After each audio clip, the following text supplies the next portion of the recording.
morning and welcome, welcome, welcome. What an awesome day. You know, one of the things that I'm excited about is that you're here at Community Financial Resource Center. I am Faresi Hogan-Rolls, President and CEO of Community Financial Resource Center.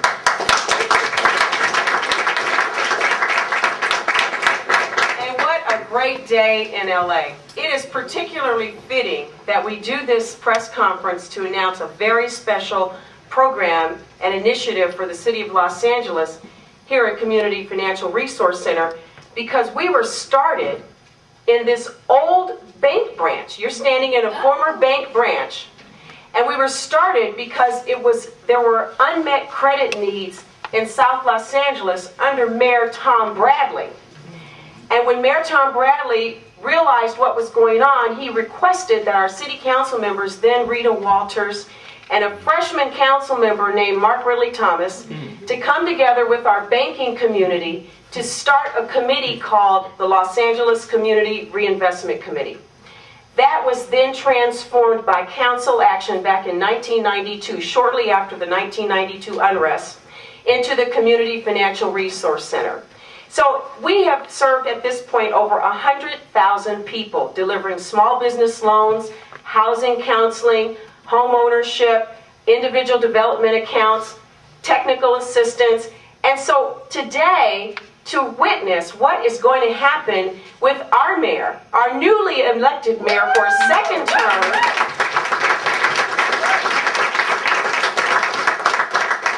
it is exciting that this mayor not only commits to what he says, but he does what he says. And when we started to talk about the unbanked people in this community and communities all around this city, and I won't share too much more about that because I know you're going to talk about it, but when we talk about the unbanked, it is the next step in the role of CFRC. So we're a part of a network of Banking on LA, and I am pleased to acknowledge that our mayor is going to take us to the next level to deliver a program that is going to help the poor and working poor and the living wage earners here in Southern California through the Banking on LA initiative. And with that, I introduce to you Mayor Antonio Villagrosa.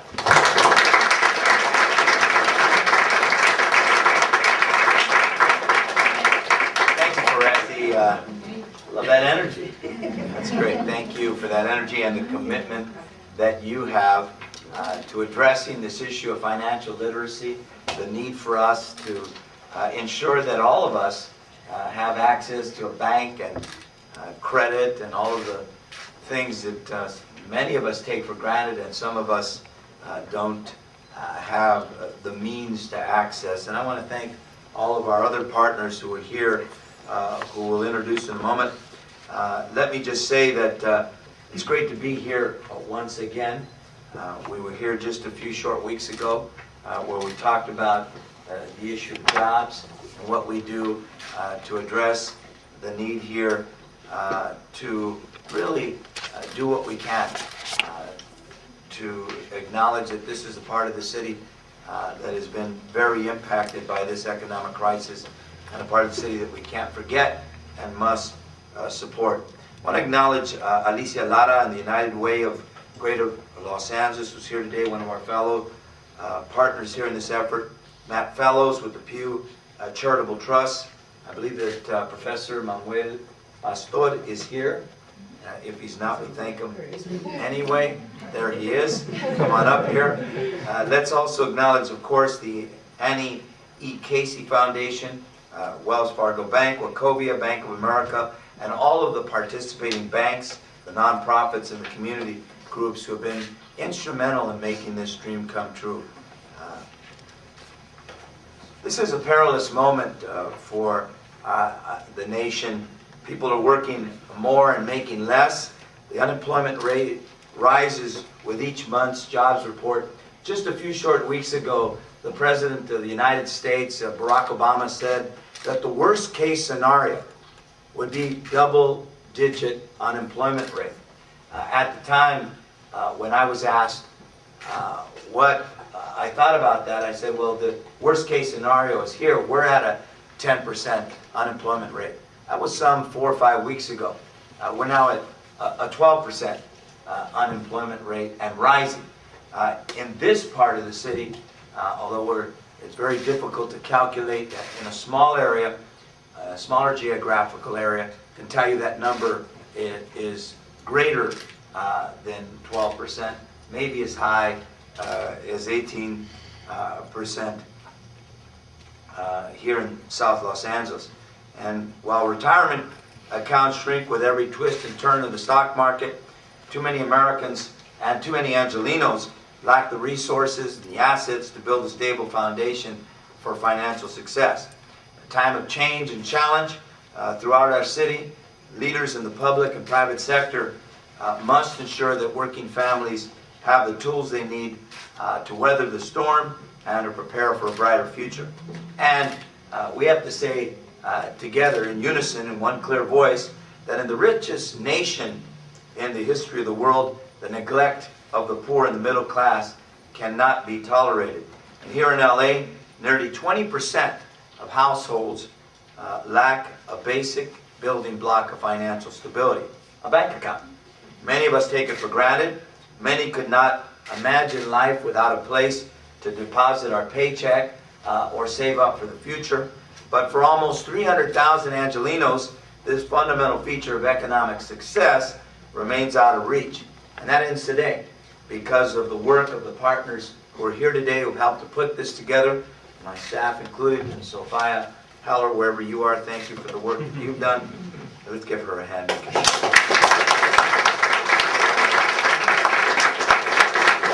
I'm standing alongside leaders in government, banking, and the nonprofit sector who are launching Bank on LA, a new initiative to help working families enter the financial mainstream and put more money into their pockets. Bank in LA will offer low and middle income Angelenos the tools to open bank accounts, build up a strong and sound credit history, save for the future, and climb another rung on the economic ladder. By the end of the first year of the program, we hope that 10,000 low-income Angelenos will open new bank accounts and punch their ticket to economic growth for years to come. Now, thanks to Bank on LA, our families will no longer need to find their nearest check cashing shop and pay eye-popping fees just to turn in their paychecks into cash.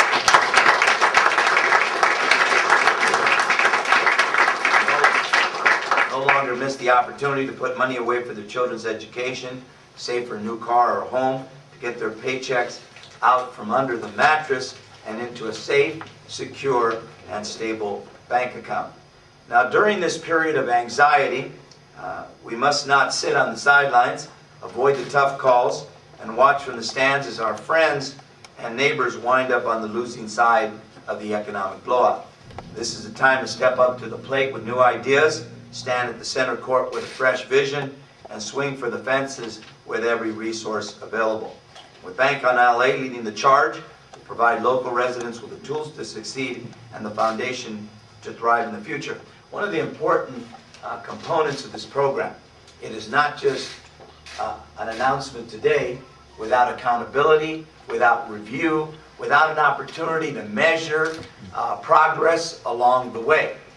We have put into place a number of mechanisms to be able to measure what we do, to be able to tinker and make changes where necessary, because we want this to work. We don't just want to start an initiative that at the end doesn't really make the impact that it can. Our effort here, working with all of our partners, is to be able to make sure that this works, that we are attracting new people to the banking services that will be available, giving people the access, also providing the financial literacy and education which is critical to that effort. So that's why community groups, the banks, we all are involved. We'll have an opportunity at the highest levels with presidents of the banks to be able to evaluate this and to be able to make the changes that we need. Muy pocas palabras en español. Primero, buenos días.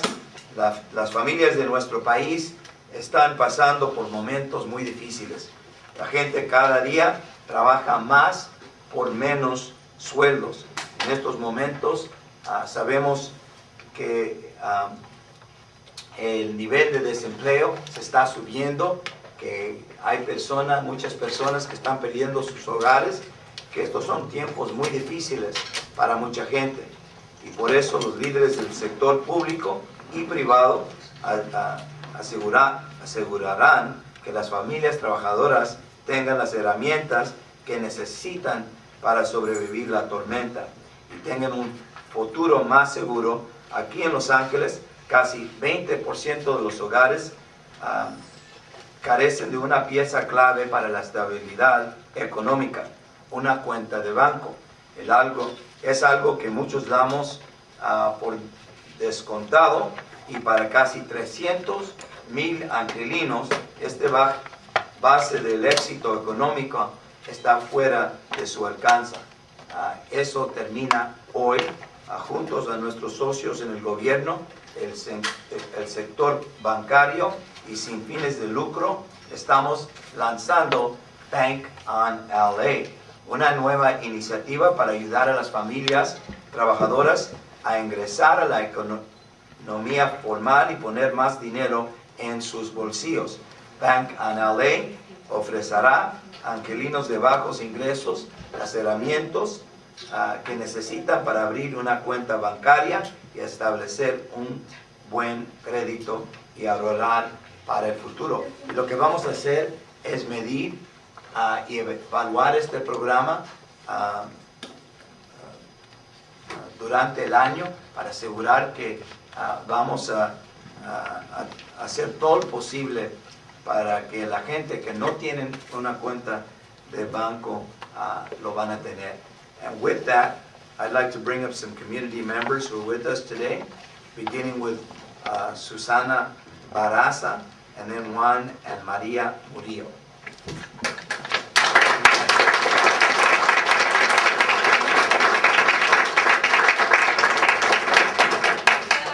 My name is Veronica Lopez, and I'm a counselor here at Community Financial Resource Center.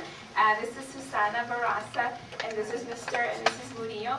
And I'm actually going to translate for them. They're Spanish speaking only. So Ms. Susana Barraza will give the first story. Hi everybody. Voy a hablar en español. Mi experiencia de que es bueno abrir una cuenta de banco es que es mejor que ir a comprar money orders, porque es una gran ventaja. Yo he tenido una buena experiencia porque ahora no tengo que estar comprando money orders porque el mismo banco me los da.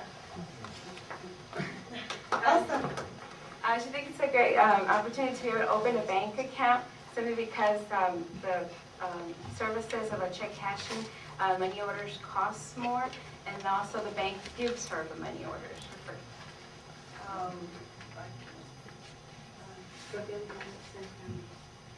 Decidí hacer el cambio de no comprar menos money order porque tuve malas experiencias, porque a veces mandaba yo los money order y se extraviaban, tenía más problemas, y para mí fue más fácil investigar cómo tener más seguro los pagos que yo tenía que hacer, o el dinero que tenía que enviar. She feels that the money orders weren't very safe. Sometimes she would lose the money orders and she wouldn't have a way to track it. But with the banking services, she's able to track the check that she cashed, whether they cashed. She didn't lose the money orders. They lost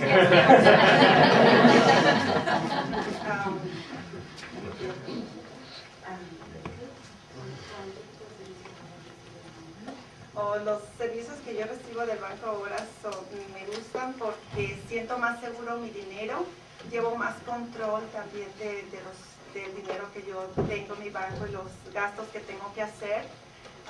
Ahora también aquí, como he tomado clases aquí en este centro, me ha servido porque ahora yo puedo llevar un balance y un control de todos mis gastos. Using the services of a bank, she's able to measure how the money is going into her checking account, and also she's able, because of classes she took here, she actually has a budget and how she spends the money that's coming in and how it's going out.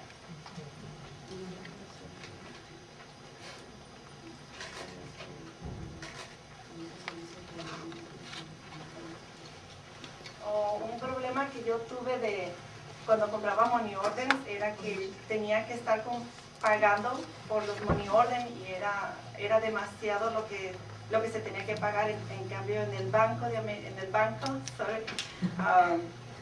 puedo mandar dinero y no tengo que estar pagando por esos money orders o ese dinero que envío.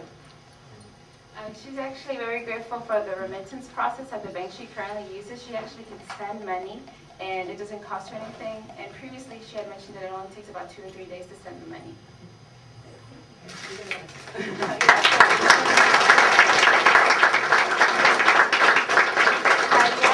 Juan Murillo. Buenos días. Durante 18 años aproximadamente, mi esposo estuvo comprando los money order en diferentes lugares. Primero bajo costo y luego un poco ya más alto. Después tuvo una experiencia él con el envío de un money order de un ticket de parking. Y él les va a platicar su experiencia sobre ese ticket que le They've been out of the banking system for about 18 years, and they usually use the service of a check cashing to get money orders. And her husband's going to talk about money order experience he had with trying to pay a parking ticket. Buenos días, mi nombre es Juan Murillo. Yo tuve la experiencia con un money order me dieron un ticket de parking, lo mandé el giro, nunca recibieron el giro, el cual tuve que pagarlo, como quien dice, lo triple porque nunca recibieron mi pago. Y también tuve otra experiencia de pagaba mi renta con money order. Entonces un día me hicieron perdedizo mi pago y querían que les pagara otra vez, pero yo tenía el comprobante, les comprobé, y de ahí para acá yo agarré una cuenta de banco y es el motivo por el cual yo decidí agarrar una cuenta en el banco, una chequera, para asegurar más bien mis pagos. He had the experience where he had to pay a parking ticket, and because the parking ticket didn't get paid on time, they didn't happen to cash the money order. He had to actually have to pay 3 times the ticket amount, and he told me previously it was $45, and at the end he ended up paying more than $100. And the second experience is where he rents his apartment. They were trying to tell him that he didn't pay for his rent, and because he had the money order, that was the only thing that he had to prove that. And so he was able to get the copy of the money order stuff. But unfortunately, after that, he just decided, no, I don't want to deal with this. I would rather just open a regular bank account so I can keep track of it.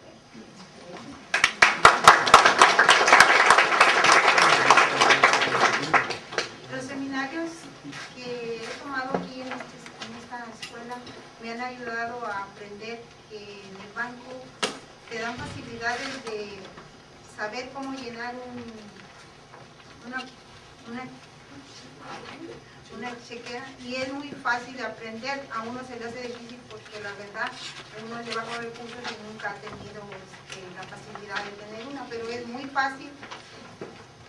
Y el personal que trabaja ahí es muy amable. Si tú quieres hacer una pregunta, cada vez que vas ellos te atienden con amabilidad, y lo recomiendo a todas las personas que no tienen la facilidad de tener una cuenta en el banco, que agarren una cuenta en el banco. Y gracias al ahorro que hemos tenido aquí en esta escuela, hemos tenido la facilidad de tener una bonita experiencia para toda la familia. Gracias.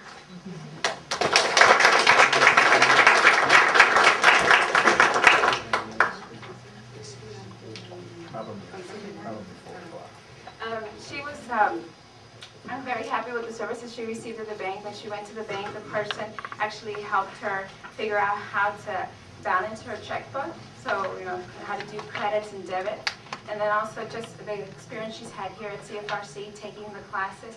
She's very grateful. She feels that the entire family has benefit from those services.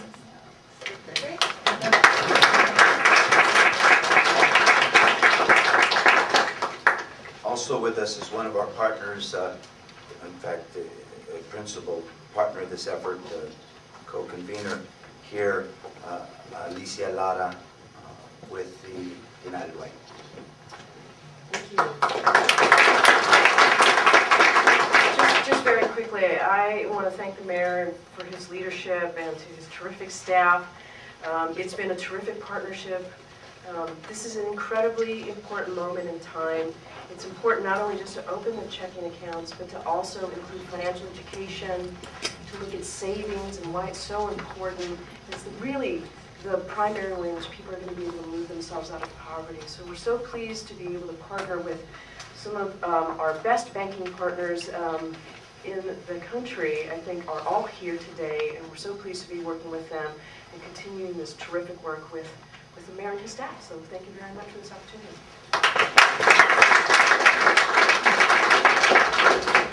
Thank you as well, and let me just say that the United Way, we partnered with the United Way in a number of initiatives. They have focused on poverty in Los Angeles, focused on the need to really rally, if you will, not just the nonprofit community, but the corporate community around the idea that we all have a special responsibility to those in poverty. And I just want to acknowledge you and Elise Buick's leadership in that vein. And with us, finally, is Matt Fellows with the Pew Charitable Trust as well.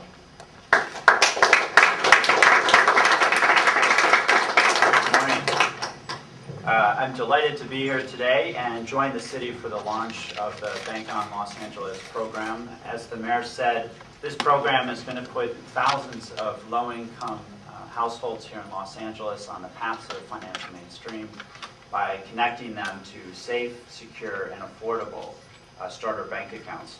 According to research that we've done at the Pew Charitable Trust, there's about 300,000 households here in Los Angeles that lack a bank account today. And those households instead, as you heard, are relying on high-cost alternatives that cost the typical family about $800 a year. So imagine that for a moment. A service that's free at banks for most of us, cashing checks and paying bills, is costing a typical low-income family here in Los Angeles and around the country about $800 a year. That's money that the mayor today will help put back into the pocket of low-income households here in Los Angeles. As important, this program is going to put households, give households a shot at climbing up the economic ladder. A bank account today is really a fundamental component of being able to convert hard work and playing by the rules and working multiple jobs into economic mobility. Without that bank account, as the mayor said, you can't borrow money for education, you can't borrow money for school, you can't borrow money for a car to get to a better job, you can't borrow money for a house to convert those wages into economic mobility. So we're just thrilled that the mayor has shown leadership on this issue, and we're happy to be here today. To help the mayor and the city reach these goals, I'm pleased to announce today that the Pew Charitable Trust will also be investing $600,000 here in Los Angeles.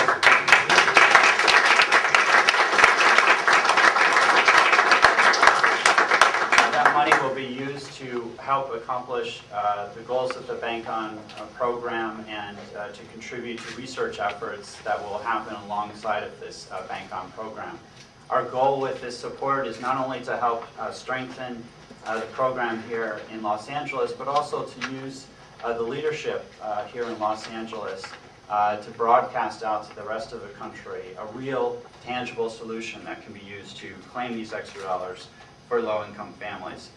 I also want to say that Pew will be joining the Annie Casey Foundation as a supporter of the Bank On program.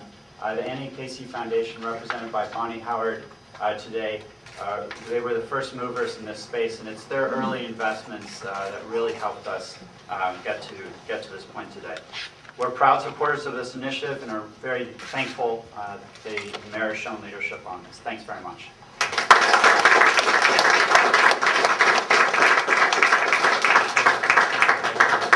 Matt, you might want to stay here for technical questions.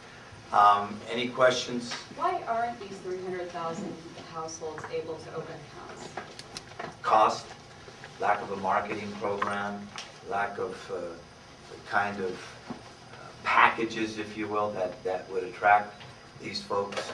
I mean, access, I guess there are, what, 650 banks, and there's more check cashing establishments than there are banks in the city of Los Angeles. So a lot of people don't know that this is a better option. That's exactly right. And by the way, so that you understand, this is very true for many big cities in the country. This isn't the only city like that, so I don't want to give the impression that banks here are somehow different from, well, in fact, most of these banks are national banks, but this phenomena is true in many banks. But as I understand it, we're the third highest in the country on a per capita basis. First highest. First highest. First highest in absolute numbers, Yeah. but third highest, I remember my statistics. First highest in absolute numbers, third highest on a per capita basis. So we're one of the cities that are among the worst, but there, many big cities around the country are in similar places,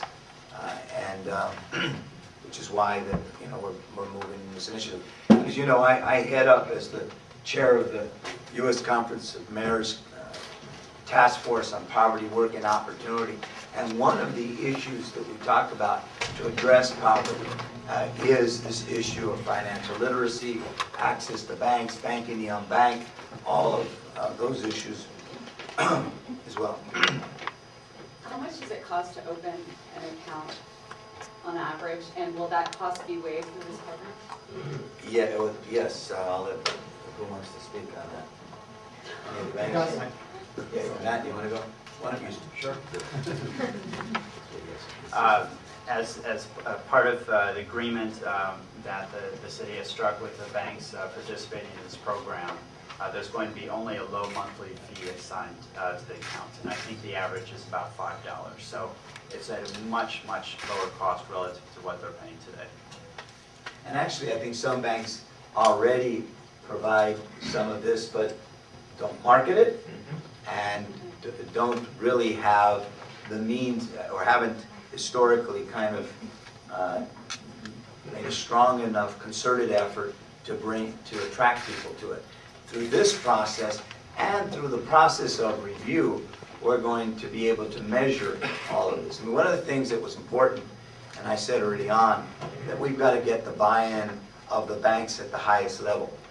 I said when I met with the banks and their representatives that I'm the CEO of our company, our city, and we wanted to make sure there was a buy-in from the CEOs of these banks, and there is. I think everybody recognizes this is a good thing, and ultimately for the banks, as these people begin to move up and make more money, they now have, brand loyalty, commitment to banking, that is kind of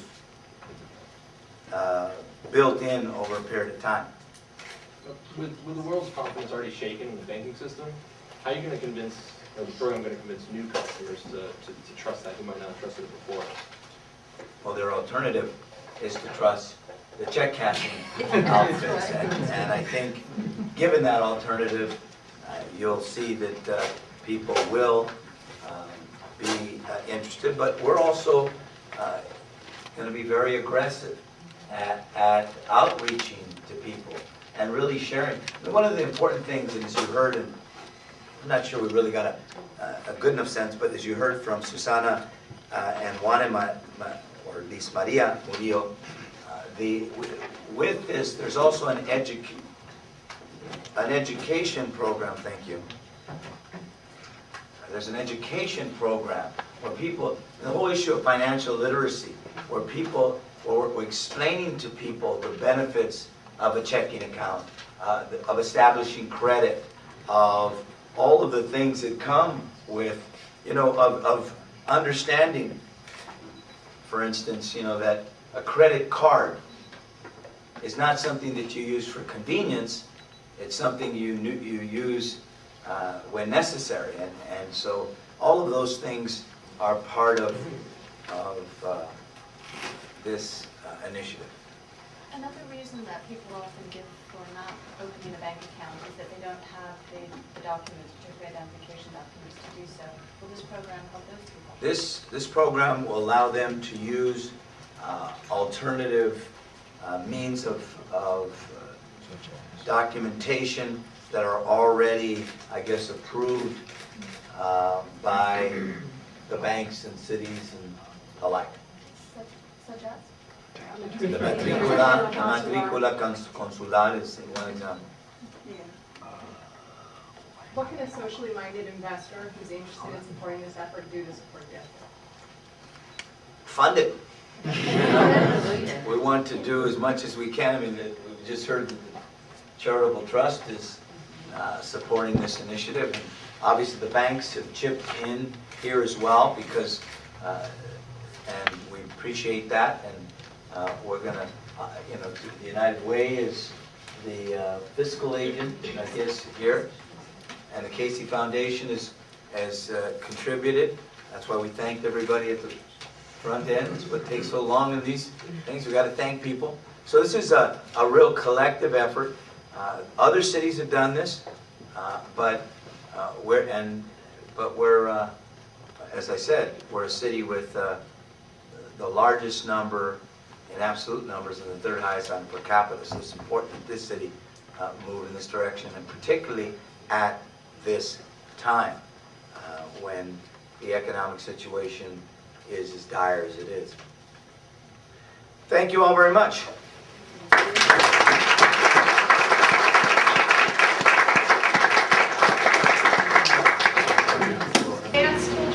I'm with the New America Foundation. We're a nonprofit, nonpartisan policy institute. We're based in DC and in California. And I'm just so excited about the discussion we're going to have this morning. You know, I think some speakers alluded to there's been a lot of numbers thrown around in regard to the financial crisis. But one we don't hear a lot about is that there's 18 million Americans who don't have a bank account. An estimated 40 million who are, sometimes called underbanked, meaning they don't have an account, but they have an account, but they don't use it much at all. So when you think about that, again, we heard this morning, there's so many people in our country who are paying more just to cash their paychecks and pay their bills. They don't have a safe place to keep their money, and they don't have the financial services and products they need really to meet their short-term needs and work towards their long-term goals. Bank on LA is the largest city in the country to launch an effort to take this problem on. But there are about 50 cities across the country who are in some stage of developing a Bank On campaign.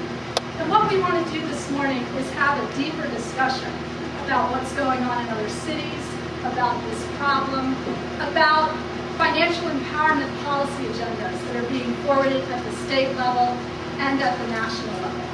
So I'm really excited we have a great bunch of speakers to really help us start exploring this opportunity and this challenge. First off is going to be Manuel Pastor. I think probably a lot of you all know him. He's at USC. He's going to be talking about some hot off-the-presses research called Banking on LA. I know I've followed his work for a long time, and I'm really excited to hear what he has to say. Next up is going to be Olivia Calderon. She's my colleague in Sacramento, where she's really the lead of a coalition that's forwarding a broad range of financial empowerment strategies. She's going to talk about those and talk about how you can get involved to help move those forward. Next to her is Matt Fellows. You all heard him speak at the press conference this morning. I think a lot of us got into this work inspired by Matt's research on the high cost of being poor. So we're going to hear more about what Matt is doing. He's got some really interesting research going on at the national level about why this is a market opportunity for financial institutions and what can be done to make products work both for banks and for lower-income consumers, because we know in a lot of cases they haven't worked well for folks in the past. And next to him, of course, is Sophia Heller, who I'm sure you all know. She's really the lead on this in Mayor Villaraigosa's office, and she's going to be talking about really the mayor's broader kind of savings and wealth building agenda, and talking about what's next for Bank on LA. I also want to acknowledge a few people that are in the room. City Treasurer Jose Cisneros is with us.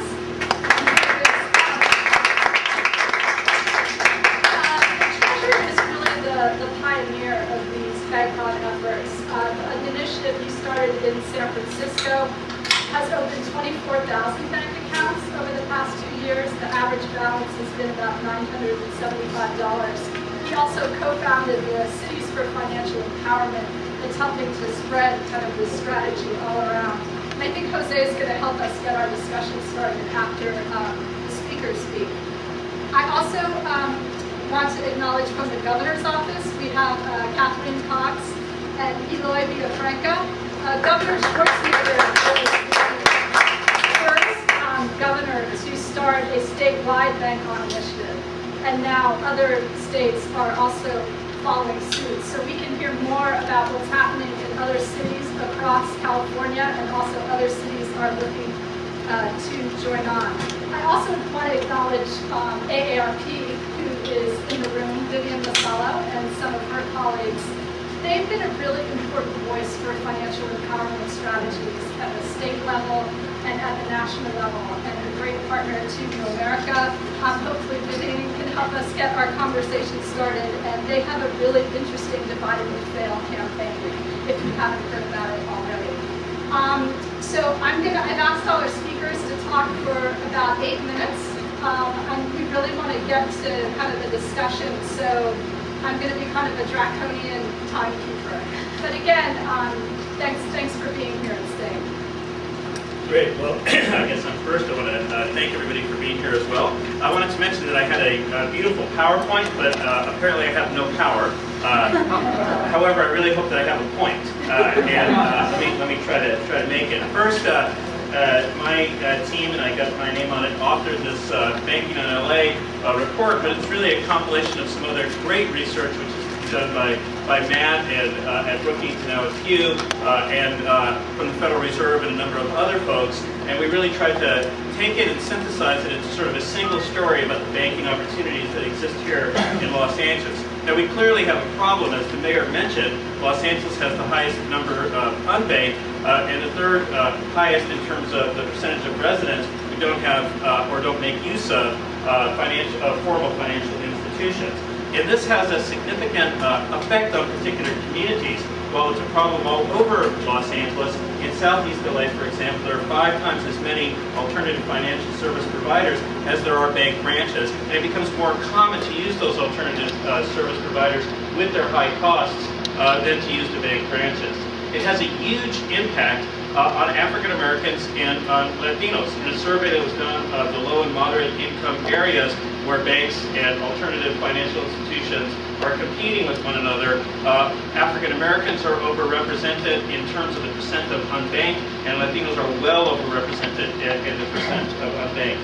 And as Matt has pointed out, it's expensive to be poor. It's expensive to be poor in general, simply because housing prices are often higher, car insurance is higher, food costs are higher because of lack of grocery stores, but also finances are more expensive as well. And we estimate that in Los Angeles, if we could move people away from check cashing and payday lending and into using the banks, we could help those families save $150 million a year, which is about 4 times what we're spending as a city, at least prior to the stimulus package, on job training for exactly that same group of people. So if we're thinking about really stimulating the local economy, dealing with these questions of the unbanked and creating opportunities for people is very important. Now, one of the things that we need to ask then is, why is it that this market, in a sense, is not seen? If alternative service providers can go there and charge high rates, why aren't banks out there trying to service that market at lower rates and trying to craft their way into that market? And really what's going on is that banks need to see the market and consumers need to see the banks. The banks need to see the market by recognizing the incomes that are actually in these communities. In some communities, formal mechanisms, the traditional mechanisms of estimating the income profile of the community tend to underestimate, because the census undercount basically says there's fewer people and fewer income, and also because there's often informal economy or off-the-books work, which generates income. It means that these neighborhoods are often, at least in LA, the ones that we looked at, 10 to 20% richer than a formal or traditional market mechanism would mean. So banks need to be able to see that market, and part of this Banking on LA, Bank on LA initiative is helping them see the market. Consumers also need to see the banks. A lot of people in low-income neighborhoods have become used to using payday lenders and check cashers. It's part of what they do. They find that their own social networks are limited to people using those, and they don't make their way to the formal banking system. So part of one thing that's really unique about the Los Angeles experience is groups like Emerging Markets, United Way, a number of community-based organizations making the efforts around financial literacy, around basically creating a neighborhood delivery system to make sure that neighborhoods know how to use these banks. And of course, one important thing the banks are thinking about and committing to is a kind of set of starter products that help people who are on their learning curve of using the banks. When people first start using banks, they often bounce checks. I know this. I have a 19-year-old daughter who just started using the banks, and we get these $35 charges all the time. She has finally learned her lesson, right? But a starter account or starter product is one of those products that allows people a little bit more flexibility and helps them go through the training process and be more effective at using the banks. So we need to help the banks see the market. We need to help consumers see the banks. And if we do this, we'll be able to move forward. Part of this, and one of the things that the San Francisco experience tells us that we really need to pay attention to, is whether or not there's a way to limit the overconcentration of alternative financial service providers by thinking through zoning and other kinds of restrictions as well. In San Francisco, they're trying to do a moratorium on these new kinds of things. Just as we have a moratorium in LA about too many fast food places because we think it's bad for your health, we might want to think about a moratorium on too many check cashers, new check cashers, because it's bad for your financial health. Now, one of the reasons why this is incredibly important to Los Angeles, and we're doing this in less than 8 minutes, you're going to be really happy, is that the strength of any great city is really its middle class.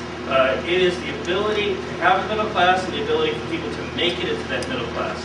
And the marker of a middle class in a great city is not simply its income level, but its capacity to save and invest. What marks the middle class is the ability to buy a house, to have a bank account, to invest in a business, to be able to invest in your kids' education.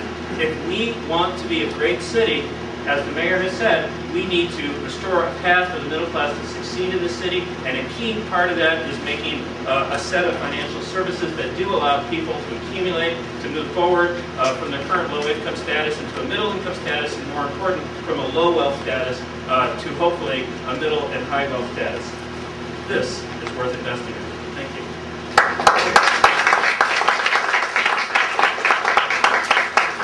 Stand up so you can see me in the back. Hi everyone, buenas tardes. So my name is Olivia Calderon, and like I said, I'm with the New America Foundation.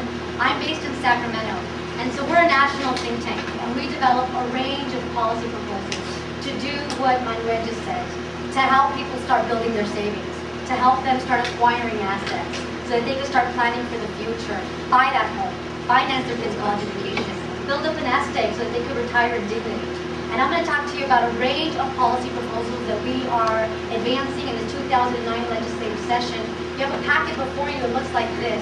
And inside is a one-pager that summarizes all 5 proposals. I'll tell you what, I want to start by explaining the most visionary one, but I want to make this clear. We're very sensitive to the fact that these are very difficult times and the families are struggling to build their savings.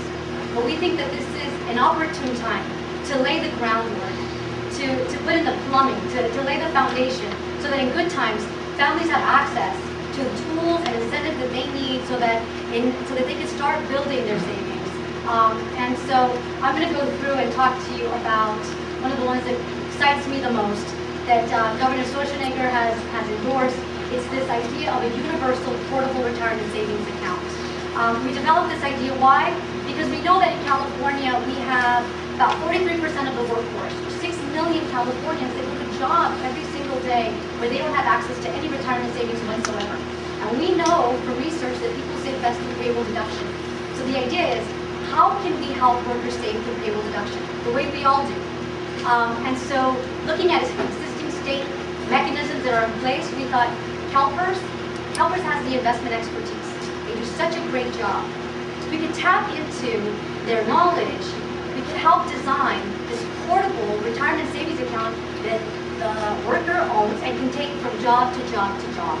And so this is an idea that last year Assemblymember De Leon, who represents the Highland Park area, introduced. He reintroduced it again this year. It's Assembly Bill 125. We're co-sponsoring it with AARP. Really excited about that. But this account last year is supported not only by a slew of nonprofit organizations, but also small businesses who themselves want to be able to offer their employees something. But either it's too expensive or too convoluted for them to set up a 401k. At the very least, this is an account that they can forward their employees' payroll contribution through the payroll tax system and potentially match the savings of their workers. So moving on, we'll talk about, what do you have there on your list?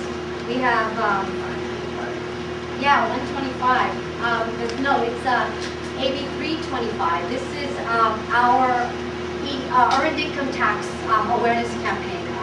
We know that in California we leave over $1 billion in the coffers in DC. The earned income tax credit is a credit intended for working families to make work pay. But our working families don't know about this incredible credit and are not applying for it. And so other states have had successful statewide outreach campaigns, and this is intended to do the same thing here in California.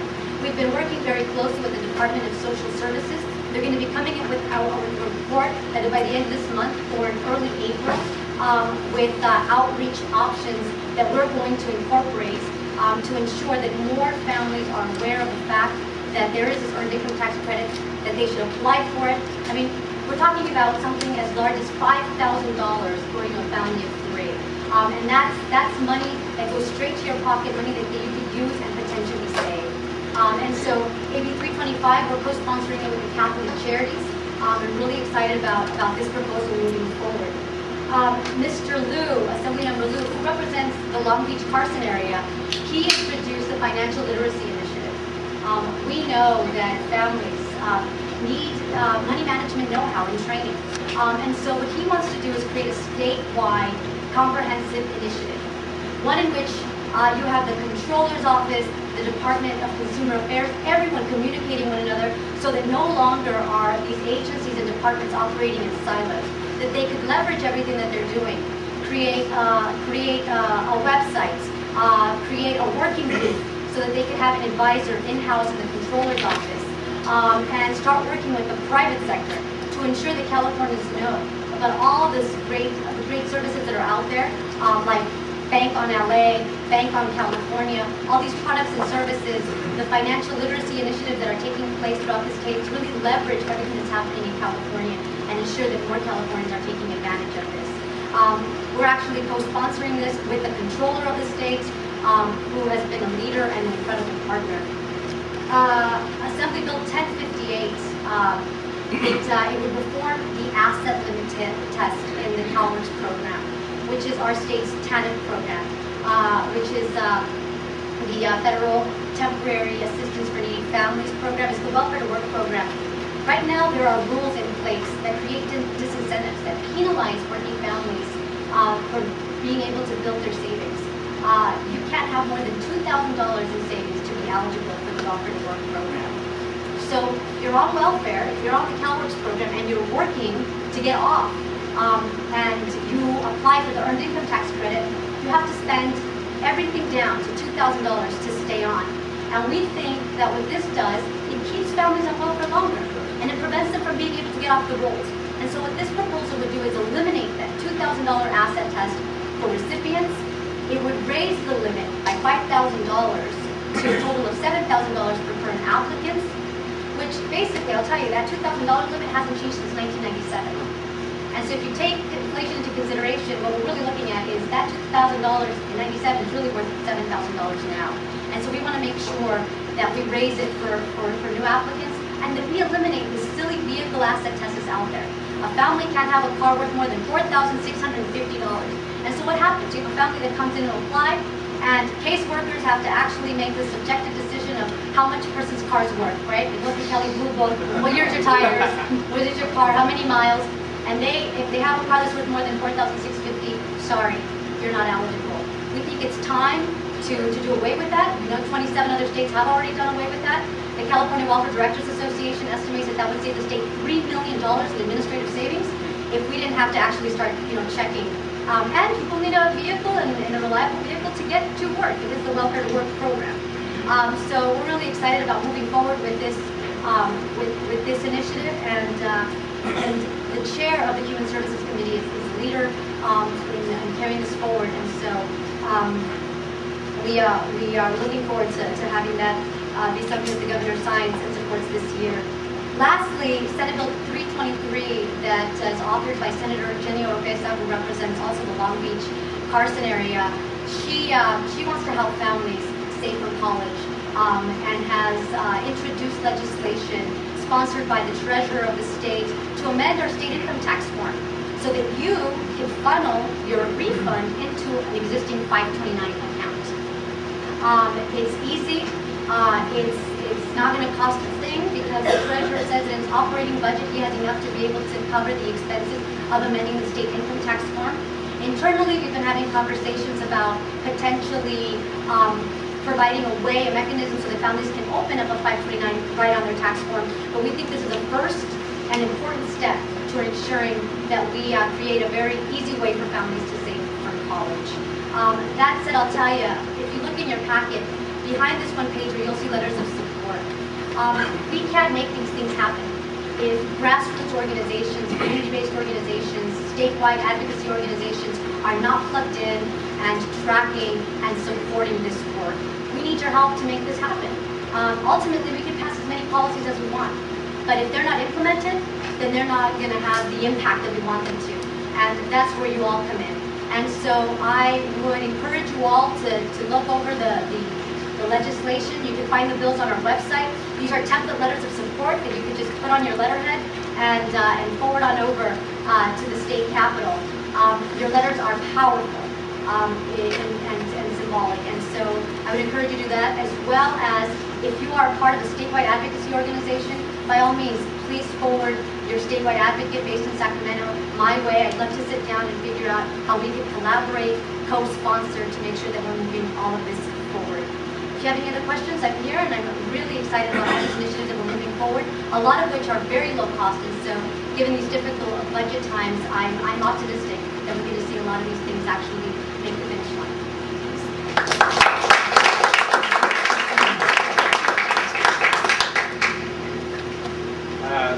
I wanted to start by saying thanks to New America Foundation and Olivia and AARP for inviting me to be here today. Both AARP and New America Foundation have done quite a bit of work helping low-income families make better use of financial services, and they've really been real leaders in this effort, so thank you for the invitation to be here today. I also wanted to say congratulations to Los Angeles and to Sophia Heller to my right here in particular. Not all of you may know this, but planning for this work, this program, started about 2 years ago when, when the mayor was chairman of the U.S. Conference of Mayors Poverty Task Force. And as part of that role, he developed an intergovernmental policy agenda for local, state, and federal governments to work together to reduce poverty. And they flew around the country, talked to really dozens of various poverty experts, came away with that exercise with over 200 different recommendations to help reduce poverty in this country. And through a fairly sophisticated political effort and research effort, settled on just three recommendations as priorities. And those three were deemed to be the most efficacious and the lowest cost and the most doable. One of those at the local level was the Bank On program, and it's really exciting that the mayor has followed up and implemented this here in Los Angeles. I also want to say that the reason why that policy proposal was in there was because of the work of Jose Cisneros, Treasurer of San Francisco, and Ann Stuhlsberg, and Mayor Newsom, who really were the pioneers of this bank-on phenomenon and proved the model for the rest of the country. So they really deserve a lot of recognition.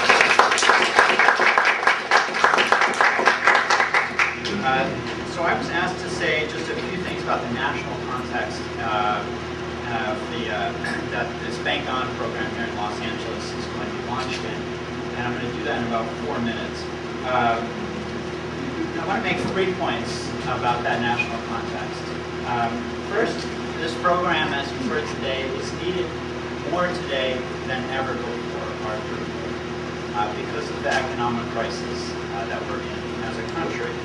That economic crisis, as the mayor spoke about, has caused the unemployment rate to dramatically increase. As more and more people become unemployed, pressure on wages goes down, and so their incomes start to fall. And that means low-income families in particular are going to be more and more financially insecure, and they're going to need to take advantage of their budgets and maximize the buying power and the savings potential of their budget. So a program like Bank on Los Angeles is going to be extremely important in these days, because what it does is it captures savings that are already in a low-income family's budget. That $800 is going out the door. They're already spending it.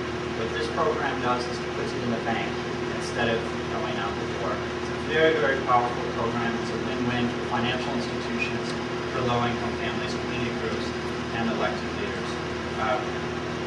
The other reason, though, that this program is needed more than ever before is the fact that the financial shenanigans that we've, as they've in Washington, D.C. been called, have helped foster, helped strengthen an atmosphere of mistrust of banks and financial institutions. And that happens to be the single most important barrier for low-income families that lack a bank account. It's their lack of trust of financial institutions, their misperceptions about these financial institutions. And you cannot blame these families. Most of them have never had a bank account before. They haven't had that exposure to financial institutions. And so there's never been a learning opportunity there.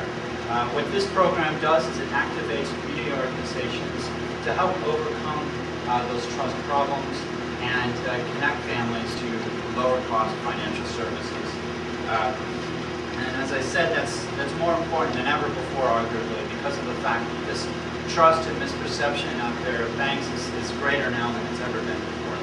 The second point that I want to make is Los Angeles is now a network of about 50 other cities that are in various stages of developing or launching bank-on initiatives.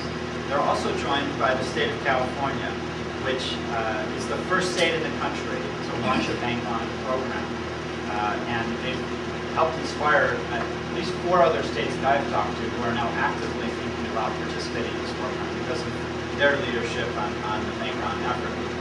That network of cities and states out there means that there's a lot of supporting resources out there to help you all accomplish your goals in Los Angeles. What it also means is that there's going to be a lot of eyes focused here in Los Angeles to make sure that you guys are succeeding. You're the largest city to ever take on this bank-on program. You're the most diverse city. You've got arguably the most diverse financial institution composition in this market. So there's a lot of attention that will be focused nationally on what happens here in Los Angeles. Not to put pressure on you guys, but to put pressure on you guys. The final point that I want to make is that I urge you as you go forward to think about ways that folks in Washington, D.C. like myself can help you reach your goals, which in this program are focused on helping low-income families who don't have a bank account get connected to that first starter bank account or a second chance starter account, but are broader too, of wanting to help families do better with financial services and make the most of their money given their scarce resources. one of the beauties of the business model of the Bank On program is that it doesn't cost you any money. That said, money might be a good idea to think about asking of the federal government to help support these programs. So for instance, it might be able to help build the capacity of community organizations to move beyond just checking accounts and go on to savings accounts, short-term loan alternatives, and et cetera. So they can build capacity here in these community groups, which really are the only institution out there that has that trust in low-income families, communities that can really activate a socially responsible pathway as low-income families to climb up the economic ladder. It might also be helpful to cover the cost of marketing materials out there. And finally, it might be helpful to cover R&D costs for financial institutions who are interested in doing some additional work in this space. There's also a number of regulatory efforts that might be interesting to think about as you move forward.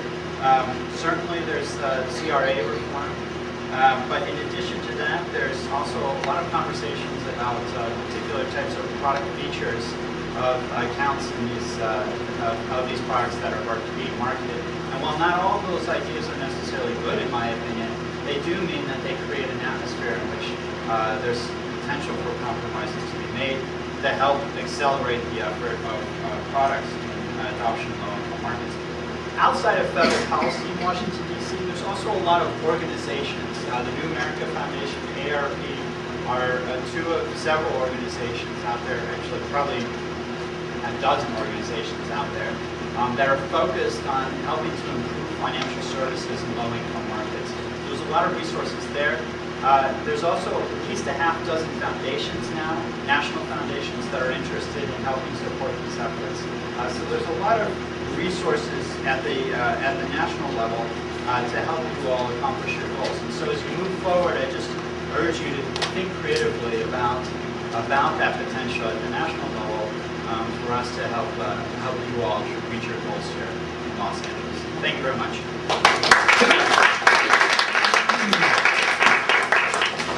Hello, thanks for staying and for coming to the press conference earlier.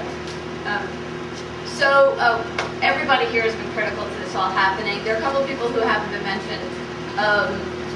Two in particular. I'm going to go chronologically. One is we had somebody in the mayor's office about 2 years ago, an intern named Chris Coe. He's right there. None of this would have, in the mayor's office with everybody running around doing a million things, this would have never happened had he not kind of pulled everything together and systematically pushed things forward. So I need to thank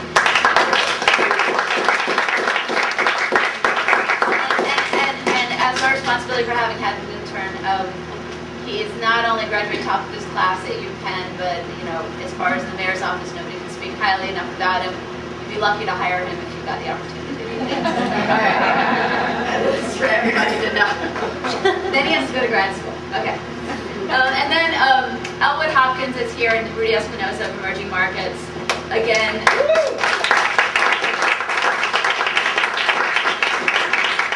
Actually gets to making things happen. None of this, absolutely none of this would have happened without them, nor will any of this continue to happen well without them. So my thanks very much to them.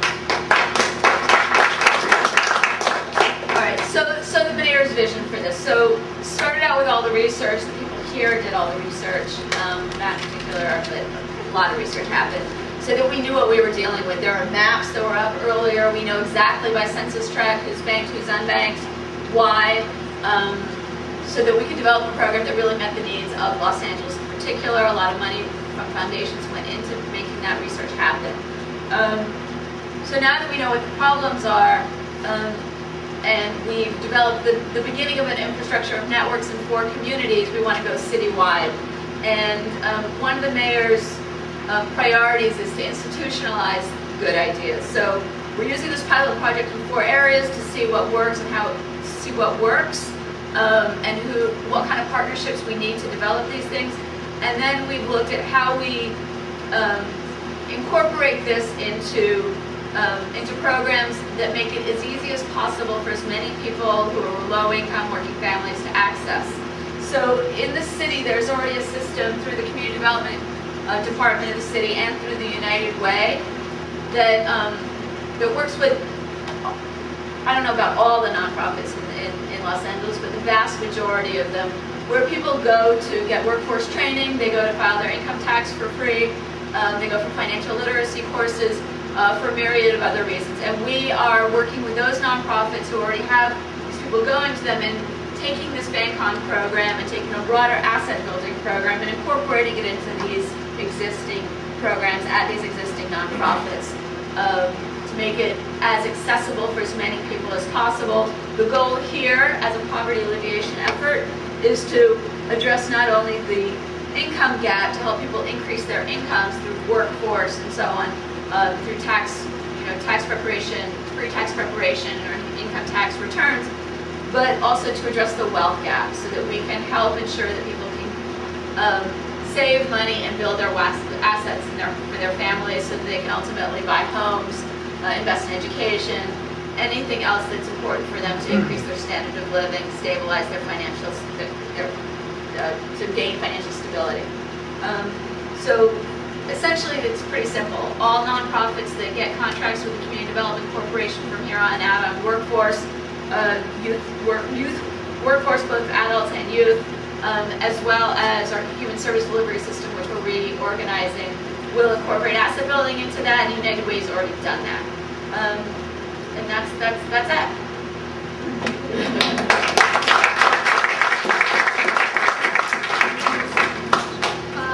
Thanks so much to all of our speakers. I think that gave us a great sweep of kind of the big picture of what's happening research-wise here in LA at the state level, at the national level.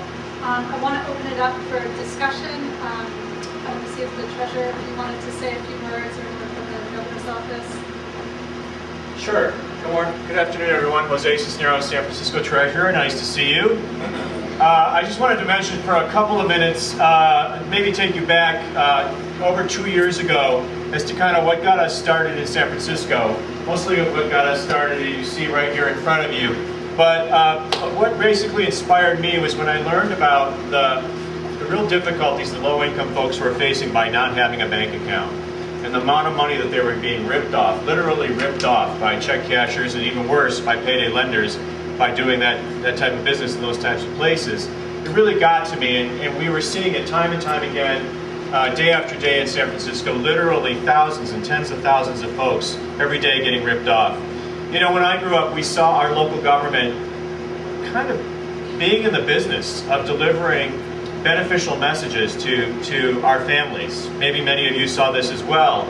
You know, we would have the health department of our local city or county reach out and say, you know, if you have kids, get them immunized, pay attention to nutrition, things like that. The police or the fire would say, take care of your home, lock your doors at night, check your smoke detectors, things like that. I kind of asked myself, well, why can't we in the city reach out and say, take better care of your money, avoid getting ripped off, save yourself, you know, close to $1,000 or more each year that you're just literally, you know, spending unnecessarily, and you could save that for your own family's needs by just switching and working with a healthy financial institution as opposed to a predatory one.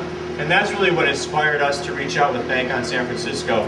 And I'm excited to say that while we launched with, again, a lot of help from our good friends across the state and across the country, you know, we were really unsure. We were really wondering, you know, how's this going to come out? We had estimated, you know, we're a somewhat smaller city than Los Angeles, in case you hadn't noticed. And so we had estimated that there might be as many as 50,000 unbanked households. For us, that's a lot. Our population is only 750,000. So it's a huge population of unbanked folks in San Francisco. We set ourselves a goal for the first 2 years of the program to try and move 10,000 of those 50,000 from being unbanked to banked. Well, as you heard from Ann earlier, actually after 2 years of the program, we opened over 31,000 accounts. And of those 31,000 accounts, again, after 2 years of the program, over 24,000 of them were opened with healthy bank balances, which meant that people were using them. People were using them for their salary. They were avoiding getting ripped off, and they were literally, across those 24,000 plus families, saving literally millions of dollars that they had formerly been spending with predatory check cashers. And that's what I'm very excited about. I think this is just the very first step. But I think it's an important role for local government to play.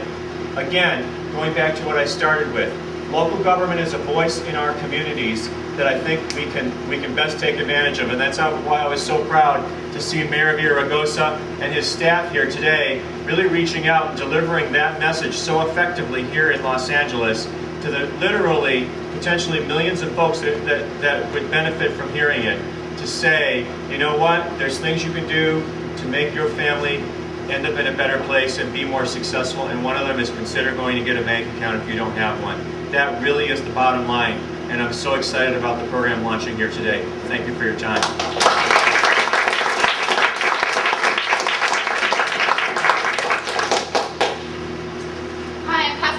I'm the Chief Deputy Director of the Governor's Office of Planning and Research, and we were very excited to bring the Bank On program into our shop, and it started with the Governor's excitement and willingness to co-pen an op-ed with former President Bill Clinton about bringing Bank On California into reality, and the goal was that he really is interested in bringing the unbanked Californians into the financial mainstream and able to offer them affordable financial services that they can use to build financial assets and get them really onto the road of savings, home ownership, lots of things that we all take for granted. So it started in January of 2008, I guess. So we really were working very hard to build some coalitions in some of our great cities. We partnered with the mayors of Los Angeles and San Francisco, of course, but Fresno, San Jose, and Oakland to really build some grassroots coalitions, public-private partnerships with financial institutions, our federal and state regulatory agencies, and community-based organizations to really build coalitions that are able to serve the communities in which they reside. So we were very lucky to bring on Eloy Villafranca from the Federal Deposit Insurance Corporation, FDIC, who has really been helping us guide how we build our coalitions and working through the state and our cities that we've targeted. But we're very lucky that not only are we just targeting in some cities to start off, Fresno, San Jose, Oakland, but we're also working in Sacramento right now to build up their coalitions to be able to launch in late July, early August or so. So we're really working with Mayor Johnson on that. But it's great because we can, Eloy will tell you about his experience. I won't tell you. He'll bring it up. But bringing in and being able to have some guidance from using best practices from all of these great initiatives and experiences and efforts really help us get into the communities and start these coalitions. So I'm very excited about that.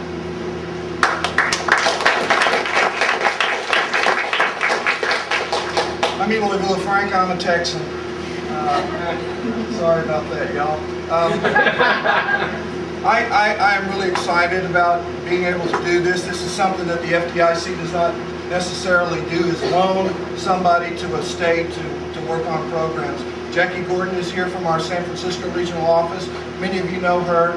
We have a community affairs department in the FDIC throughout the nation, and I am one of those that has a region. My particular region is 8 states that we call the Dallas region, but y'all know everything's big in Texas. So this effort is more than what has been going on throughout the years. I've been doing this kind of work for the FDIC for about 20 years now, and I'm also a former banker, and so I understand both sides of it. But I'll tell you why this is successful and some of those others weren't in the past, and that's because of the different group of partners. You can never have enough partners. And what we have to do is we have to look beyond what we think are the right partners, so that we have to look to make everybody our partner. The other part of that is, and again, our friend Jose in San Francisco has shown this, Sophia has shown this, Matt has shown us the numbers, is that everybody has something, a goal themselves. And what this does is allows us to talk to each other about what are your goals and how we, working together in our communities, can both reach our goals exponentially faster and with a greater group of people. Trust is an issue, as Matt talked to you about. That's always going to be an issue, especially with people who were not originally born here and had banking accounts in other countries that may have had some issues with them. So we have to know what our trust contact points are. You know the people in this room that you trust, and that's the people that you want to work with. What this Bank on California is able to do is to take all of the things that Jose and his group worked for 2 years to figure things out and take all of the best practices and now share them with all the other cities that are wanting to start their own little Bank on coalitions. So that's what we're doing with Bank on California. So we've got the trust thing that we've got to work with, and we understand the other big part about this is education, financial education. If people don't know how to make better financial choices, they won't make better financial choices. Somewhere, somehow, somebody took you under their wing and taught you how to make better financial choices. That's what we're trying to do. That's what we're trying to do. But it's also very difficult. Because the other issue that we find all across the country is that we, and I'm Hispanic, we Hispanics are ripping off our own Hispanic brothers and sisters. We as African Americans are ripping off our own African Americans. So who in the world is going to trust somebody like Sophia Huller or Matt Fellows that tells them this is the way you ought to do it? So we've got that to work with. So what do? We go out and we find the partners. The interesting thing for me is in Texas, in my state where I live, in Texas, one of our first coalitions was started by the police department. They called me up and said, Eloy, we got to do something. 65% of our robberies on Friday and Saturday nights are happening in the low-income areas because people are cashing their checks, and the bad guys know that, and they just follow them. So that's what I mean by going outside that envelope and bringing all kinds of partners in, but also understand that we have to share what our goals are so that we can work together for them. I hope to work with all of you, and I can tell you, you got the best sitting right up here. This lady right here has worked for 2 years. He's been working for 4 years, and they'll, the thing is that we try to be transparent and share everything. We have a newsletter that we put out about every 2 or 3 weeks, and we'd love to include all of you. Most of the people up here get that. We'd like to include all of you. It's only by sharing our best practices that we can move forward quicker and faster. There's no reason for us to run into the same issues and have to figure out how to get past them if Jose's already done it, and Sophia has already done it, and we've already done it. So best wishes to all of you. And the one unique thing I will tell you that's very interesting, I have about a dozen banks that are members of Bank on California because their city's not yet ready to do a bank loan program.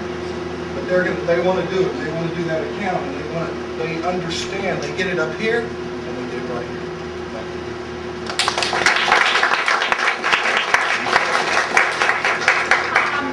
We started about 20 minutes late. I think we're going to take about 10 minutes of questions or comments to our panelists. There's been a lot of press recently. Yesterday in USA Today, there was an article about major banks manipulating overdraft fees. What a lot of banks do is if they get 3 checks in a day, one bank account overdraft, they pay the largest check first, resulting in like 3 overdraft fees. And for us at ARP, we have some of our members, their entire income is Social Security check. And so, like 3 overdrafts in one day, some days that's $100. And some of these people are getting $800, $900 a month. In order to generate the trust that we're asking people to take in these major banks, is anything being done by the city? I know Bank on San Francisco had someone in some overdraft fees. Well, what's being done in LA to curb? Because it's really predatory the way that these overdraft fees are being manipulated. So I'm going to speak very, very quickly, and then Matt's going to go into detail. First stage of this effort is to help people open savings and checking accounts.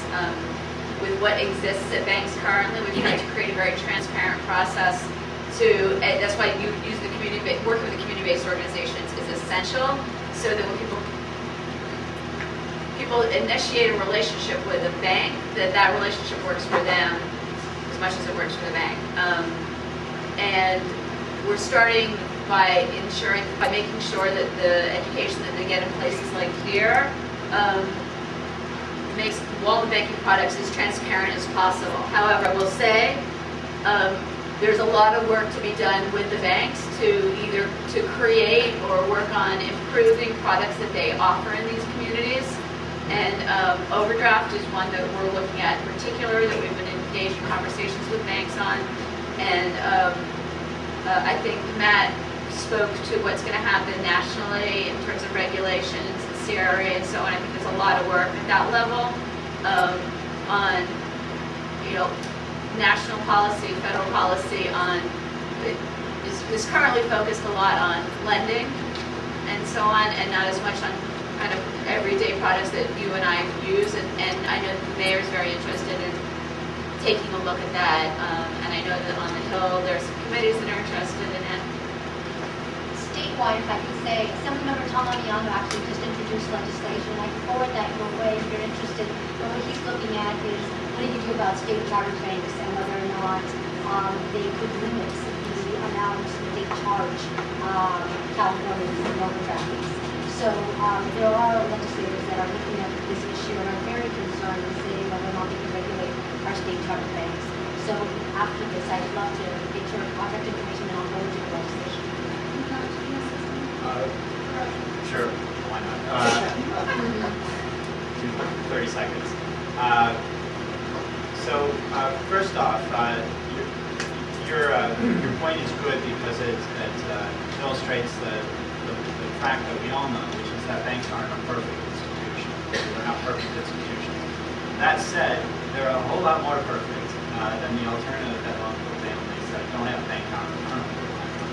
That overdraft charge that you're speaking of, which you're absolutely on multiple overdraft and the strategic way that banks are lining up checks in order to maximize the overdraft revenue is something that's random, that you experience randomly, and I'll get the data in a moment. But it's something that only about 5 or 6% of people that have bank accounts nationally end up using more than 5 times a year. But the check cashing fee that I spoke of, the money order fee to pay bills, the fee charged to wire money, those are fees that these families are incurring without any sort of uncertainty. They're paying that money every 2 weeks. So they're guaranteed to lose that $800. If they go into a bank, they have a small chance of going into overdraft. So that's the first point. This is more than 30 seconds. Sorry, just one other point though. That the available data today, and by available data I'm talking about research that we've done at Brookings and at the Future of Trust, also private industry data that I've looked at, that looks actually at the books of banks, which is looking at by account data, show that low-income families are no more likely than middle and higher income families to go into overdraft. And you can think about that for a second and you'd say, well, that doesn't make a lot of sense because low-income families have a smaller margin of error. You'd think that they'd go into overdraft more often. But just the opposite is true. Because low-income families are living closer to the edge, they're a lot more aware of what that edge is compared to middle-income families. Unbanked people might not have that experience. Thanks, what? Unbanked people might not have that experience. So that's the third point. The third point is that what's really powerful about this program is that it galvanizes, as Eloy was talking about, a financial education network and a paternal network to help families that are first entering into that banking environment get educated about how to successfully manage that banking relationship for the first time in their lives. For some of them, for others, it's something they haven't done in a while. What that apparatus also does in the community is create a monitoring device so that instances where banks are systematically taking advantage of large shares of individuals will be reported up to the network, to the mayor's office, because of the fact that all of you are activated in this partnership. Available data, though, from San Francisco suggests that maybe in part because of that network that's out there that's established in San Francisco, the incidence of overdrafts in that program is very, very slim. And I think it has a lot to do with the fact that you've got this oversight that's out there and this underlying phenomenon of low-income families using it.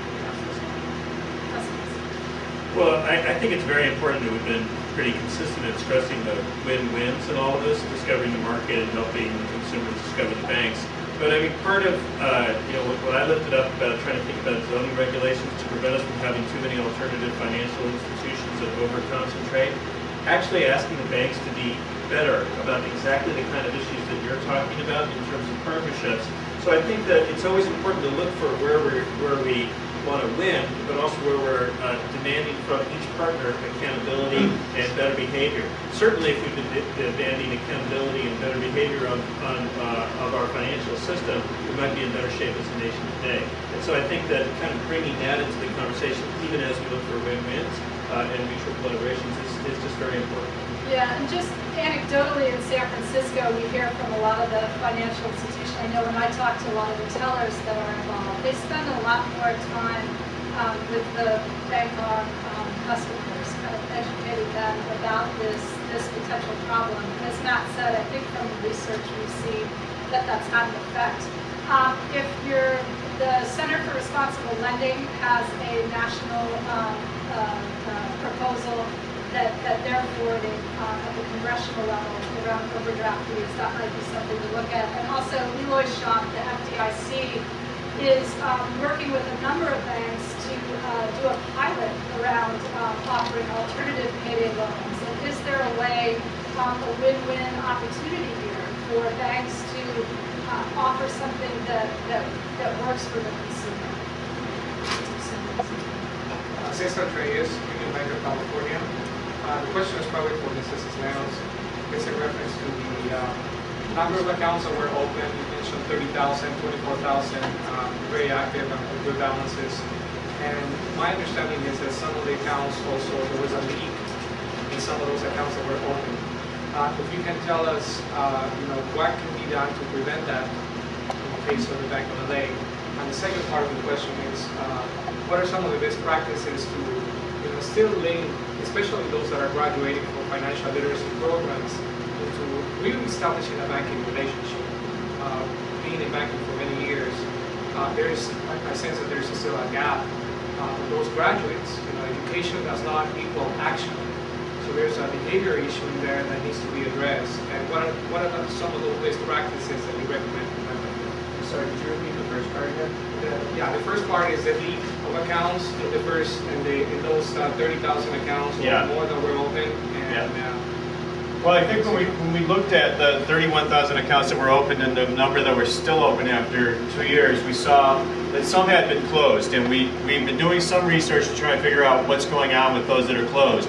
We're also, though, comparing it to just national averages of everyday banking experiences, and we find that they're not that far off from what you see with standard bank account openings.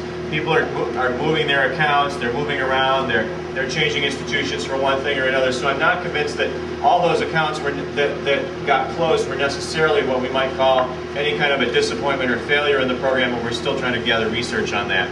I think, though, the more important point is to the second part of your question, is the key is what do we do to make these accounts successful once they're open? And I think that's really where I'm excited about where the Bank on Los Angeles program is going, and it's actually an area we're trying to continue to strengthen in our program in San Francisco. It really comes down to the face-to-face, person-to-person contacts and coaching and education that we really, I think, see most effectively being done through local community groups. The local community groups like this institution right here that we're in today, many other churches, unions, even employers can really do a huge amount of good by staying engaged with these folks who are becoming new banking customers. They can keep them involved with them. They can find out how is that going. What other questions might you have? What's your experience been? Have you had an overdraft? Has anything like that happened? And how can we help understand what's going on here and help you be successful with this relationship that you've established with this hopefully healthy bank or credit union out there? I really think it comes down to the combination of the hand-holding, but also the the continuing engagement between the account holder and hopefully a strong partner in their community group. That would be great. Real support as they move on through the program. But they need any support on before they get to the door of the branch or the bank. That's the issue. They're graduating, taking education, but still not going to the bank. Well, that's why I think, again, the model I understand from Los Angeles is going to be looking at, who is coming through the programming, and then how do we stay engaged with them, take them into the bank or credit union, help them open up the account, stay engaged with them, help them make sure the account is used, it's active, it's successful, and they're not having any problems with it. I really think that's the right model, education with continuing engagement. The key word here is what's the neighborhood delivery system, and I think emerging markets has shown that can work in various locations. It's a combination of community-based organizations and changing banks, but I think it's the neighborhood delivery system rooted that we're finding all over works best. Right. I know Professor Pastore believes needs to be back on campus. It's that darn teaching stuff. And we're over time. I think we can take a few more questions, but certainly if anyone needs to get on with their day. Yes, actually my question is for Olivia. I'm really super excited to hear about some of the work that the New America Foundation has done around this new statewide financial literacy effort.